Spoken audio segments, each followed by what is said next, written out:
Good morning children. आज हम लेकर आए हैं आपके लिए क्रिया का एक और अभ्यास। इससे पहले हमने आपको बताया कि क्रिया होता क्या है, किन शब्दों को हम क्रिया शब्द कहते हैं, और साथ ही हमने कर्ता, कर्म और क्रिया के बारे में ये भी जाना कि कर्ता किसे कहते हैं, कर्म किसे कहते हैं और क्रिया क्या होती है। तो यहाँ पर अब हम जो अभ्यास करने जा रहे हैं इसमें हम जानेंगे कि क्रिया कितने प्रकार की होती है।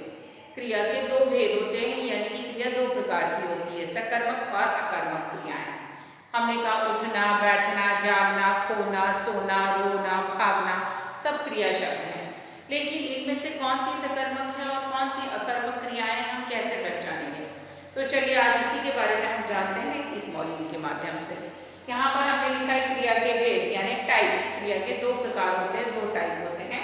पहला होता है सकर्मक क्रिया और दूसरा होता है अकर्मक क्रिया। तो दोनों ही नामों में आप देख सकते हो कि कर्म बीच में आया है, सकर्मक, अकर्मक। तो कर्म क्या होता है?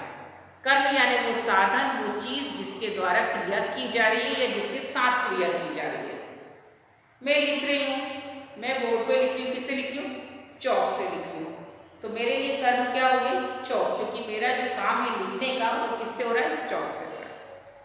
बच्चा सीढ़ी से चढ़ रहा है, बच्चा चढ़ रहा है ऊपर, किससे चढ़ रहा है? सीढ़ी से। तो बच्चे के लिए कर्म क्या हुआ? सीढ़ी, क्योंकि वो उससे चढ़ रहा है।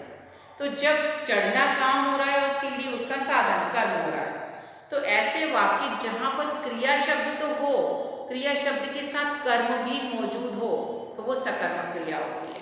मैं लिख रही हूँ, मैं चौक से लिख रही हूँ, तो मैंने लिखने का काम किससे किया? चौक से। तो यहाँ कर्म चौक के होने के कारण वो सकर्मक क्रिया कहलाएगी। तो सकर्मक क्रिया किसे कहते हैं? जो क्रियाएं कर्म के साथ हो, ऐसी क्रियाएं जिसमें कर्म, वो साधन, वो साथ मौजूद हो, वो सकर्मक। जैसे अरुण पुस्तक पढ़ता है, तो पढ़ने का तो वो काम कर रहा है, क्रिया हो गई पढ़ना। और किससे पढ़ रहा है? किस चीज को पढ़ रहा है? क्या और किसको?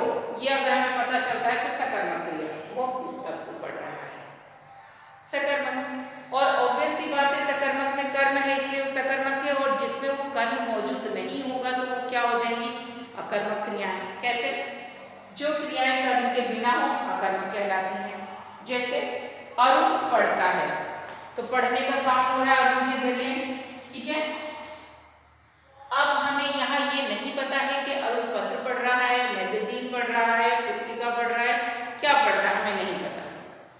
तो ये क्या हुई? अकर्मक क्रिया, क्योंकि क्रिया तो है लेकिन कर्म मौजूद नहीं है, यानी वो साधन, वो स्रोत, रिसोर्स अवेलेबल नहीं है जिसके द्वारा वो क्रिया की जा रही है।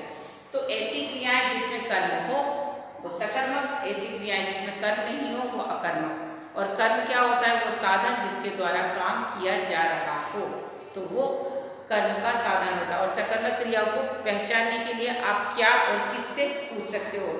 जिस वाक्य को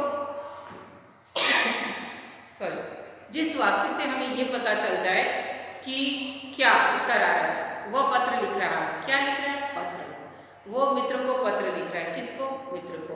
तो अगर ऐसे प्रश्नों के उत्तर मिल जाते हैं तो वो सकर्मक क्रिया है। तो ध्यान रखिए, सकर्मक क्रिया में कर्म होता है, अकर्मक क्रिया में कर्म नहीं होता। और इस आधार पर, कर्म के आधार पर क्रिया के दो भेद हैं। किसके आधार पर? कर्म के आधार पर। यहाँ भी कर्म है, यहाँ भी कर्म है।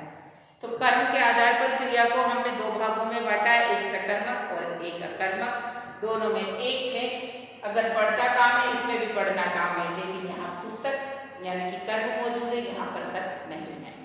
तो कीजिए ये अभ्यास और इससे संबंधित और भी वाक्य बनाने की कोशिश कीजिए ताकि आपको दुविधा ना हो, आप समझ पाए कि सकर्मक क्रिया क्या होती है और अकर्मक क्रिया क्या होती है।